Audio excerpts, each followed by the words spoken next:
as well as the board.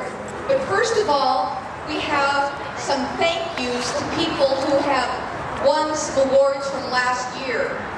The first award I'd like to give is for the most money raised by an individual, and that goes to Charlie Helms, who raised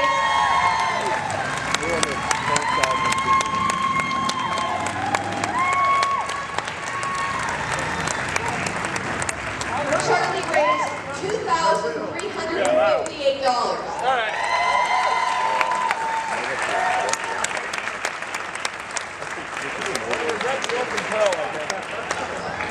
Okay, the second award goes to the best shoes and money raised, but primarily shoes, and that is to Sean Watson. So Sean, come on down.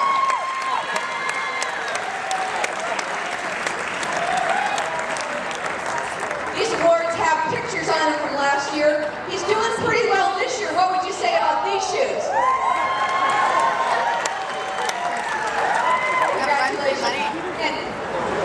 These two guys also have a gift certificate to Indochine across the street for a dinner.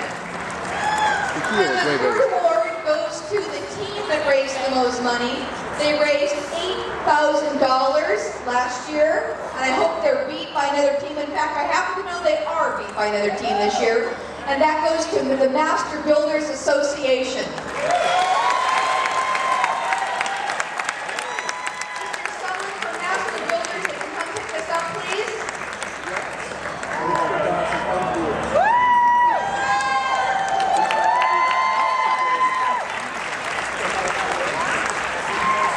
Thank you for your continued commitment.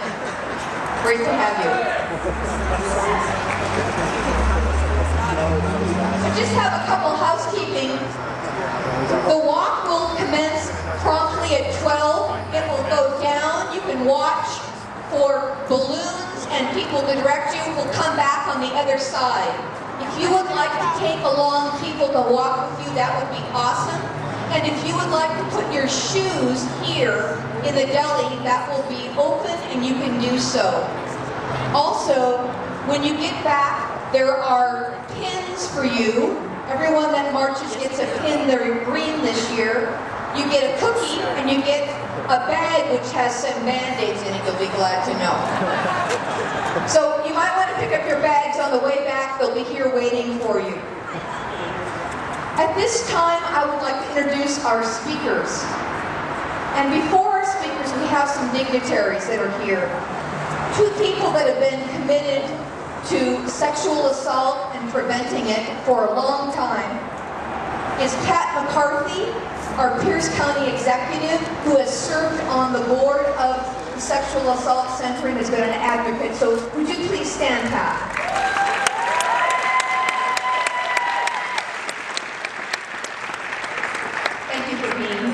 Thank you for your commitment. And also I'd like to introduce from the prosecutor's office, Mark Lindquist, who's here with us today. So Mark, thank you very much.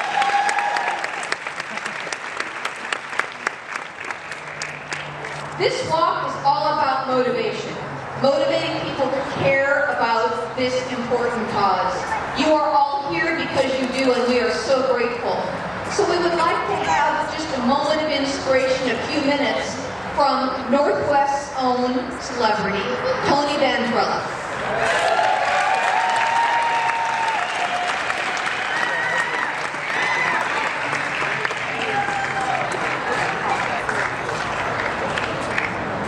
Thank you, Catherine. Hello, everyone. It's great to be here. It's great to see all of you.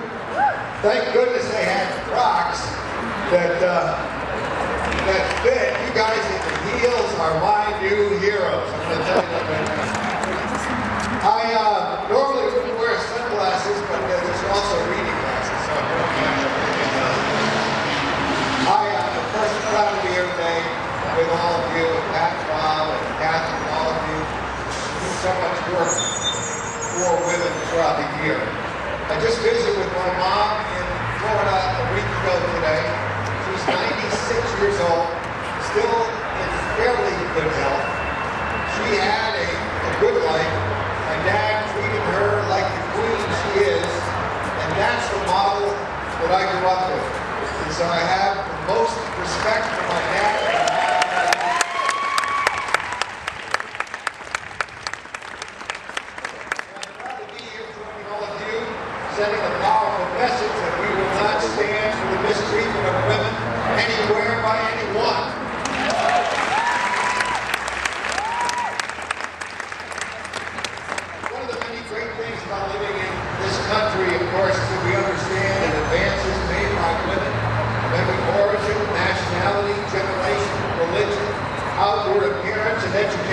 level must never be slowed by the ugly hand of abuse, whether it be verbal, physical, or emotional.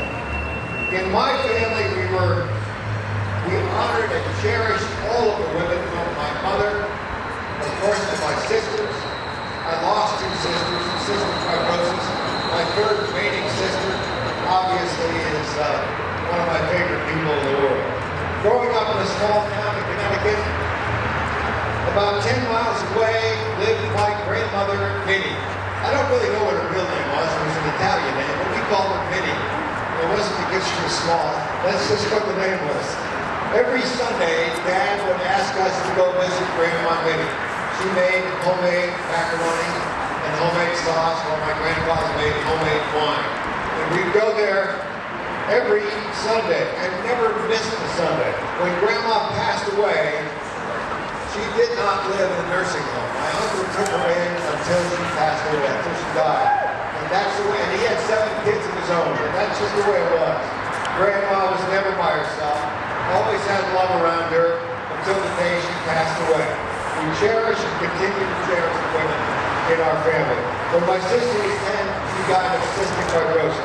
It was the second daughter my mother had lost. The first one had died 17 years earlier. But in spite of her heartache and misfortune, my mother displayed a level of strength and courage and would be an inspiration for us for the rest of our lives. She still does at age 96. I will be brief, by the way, tonight. I'm just flipping to the second and final page. I'm always brief. I think brevity is one of the things that I'm known for. She worked alongside my dad in the barber shop. She was the first union barber in the state of Connecticut. My mom did a lot of first things. When my dad passed away in '98, my mother stood tall in the absence of her husband of 65 years. In her grief, she still found a way to smile, and she still does today. A woman is to be honored. A woman is to be cherished. A woman is to be loved. But a woman is never to be owned.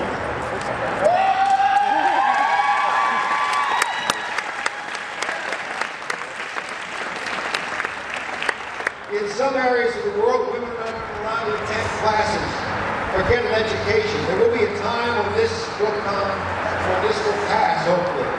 But right now, we can see to it that in our country, in our homes, in our neighborhoods, in our schools, women are treated with love, respect, and honor. And with that powerful word, love, comes a few rules. Love can never coexist with jealousy or oppression or envy of any kind. Love is exclusive of abuse, whether it is verbal, emotional, or physical. True love means patience, understanding, trust, tolerance, and emotional support. And it is in that spirit that I proudly join you today and walk a mile in her shoes rally. Remember, God created man first, but he only did that so he could practice getting it right. Then he created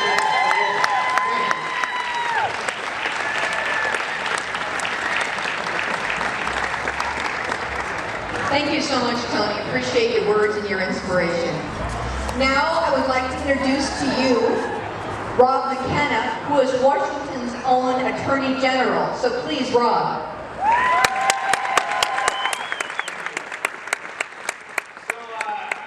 Seriously about throwing away the wingtips and just going this way from now on. What do you think? I help the lawyers everywhere to soften up.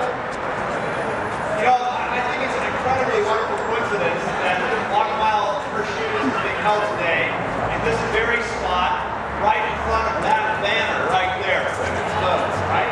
Because when Tony McClellan's mother was born, women didn't have a vote. And I'll bet you they didn't have a voice on issues like sexual assault and domestic violence either. We've come a long way because of strong women like Tony's mom, grandmother, and all the women here, and your mothers, my mother, and the rest. We are so fortunate to be standing where we stand today in history because women do have a voice, and increasingly men have a voice which is being heard that says we will not tolerate women being victimized either.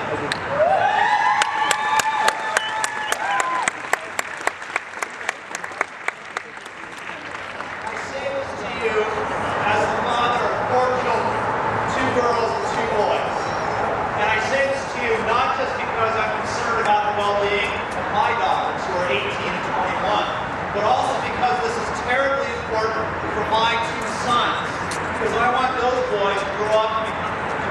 like-minded men who will throw on a pair of stilettos and hit the bricks in a cause like this.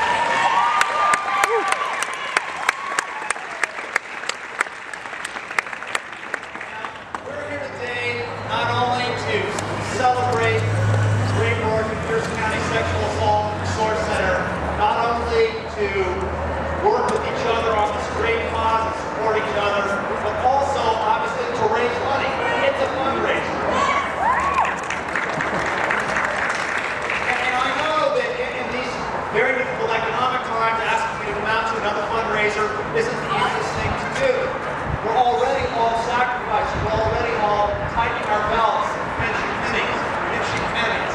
But it's an important thing to do. And here's what I'd like you to think about. You were asked to come down here today, maybe you've been here before, I know a lot of you have, spend this day actively supporting this incredibly important cause. I'd like you to think about the men and women, Ken Moss and his staff, who go to work every single day to make a difference on this issue, to help victims of sexual assault, to help prevent sexual assault and sexual violence. They get up every day to make this work. And I can tell you, the experiences in our office, the work that we do, our clinicals can tell you, the work that they do in their office. We know these are not easy issues. These are hard issues. They are emotional issues. And all I want you to think about is this. If Ken Moss and his staff, and Catherine, and Pat, and their other board members go to work every single day and do this hard work, surely we can stand up, we can open our wallets, get out those checks, checkbooks, and debit cards, and we can help them. Surely we can do that much today to make a difference on this issue, right? Are you with me?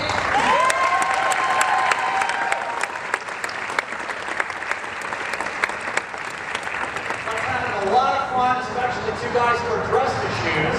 Let's have a lot of fun. Let's raise a lot of money. Let's end the scourge of sexual assault and sexual violence in our lifetime. Thank you very much.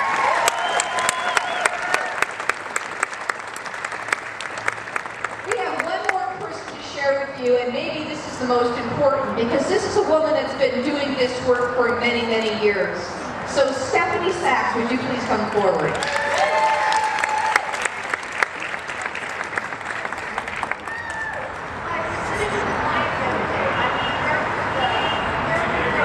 I'm the director of the therapy program at the Sexual Assault Center.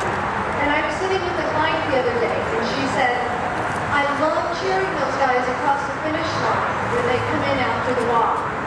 I can't believe that they do that walk. I can't believe that they raise so much money for this cause, for us. I myself wouldn't even walk a mile in high heels, is what she said. But of course, this client has, as all our clients have, walked much further, enduring even greater pain and discomfort.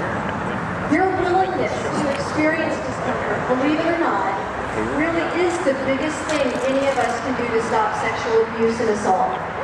Perpetrators rely on the fact that for most people, considering the possibility that someone they know may be a victim, or even worse, a perpetrator of sexual assault, means being willing to be uncomfortable. In the face of that, many choose comfort over that sinking feeling that something may be terribly wrong.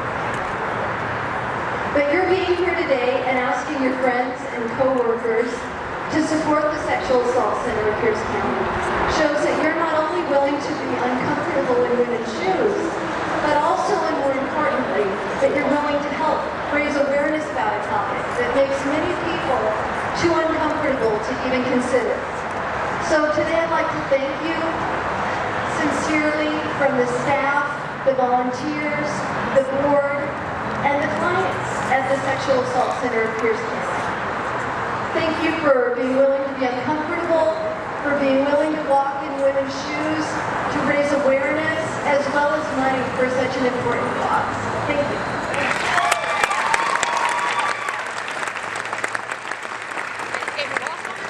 I would like for you now to give it up to all the staff members who are here. Ken Mays. Ken Mays is the executive director. Ken, raise your hand. And if you are on the staff of the Sexual Assault Center, many of you, would you please raise your hand?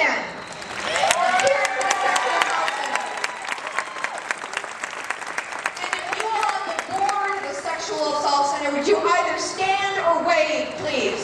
The board of the Sexual Assault Center, they're all listed in your bulletin. Okay, ladies and gentlemen, I believe this is the time. Before I have you get up, I would like to have those who are monitors along the parade route take your positions, ladies and gentlemen. And I'm going to be at the start line, so you can line it behind me. We're going to walk down, come back, then you'll get your bags. You can put your shoes inside the deli. You might want to use the restroom before you go. Again, a profound thank you from Peirce County Sexual Assault Center for all you've done. Thank you, gentlemen and ladies.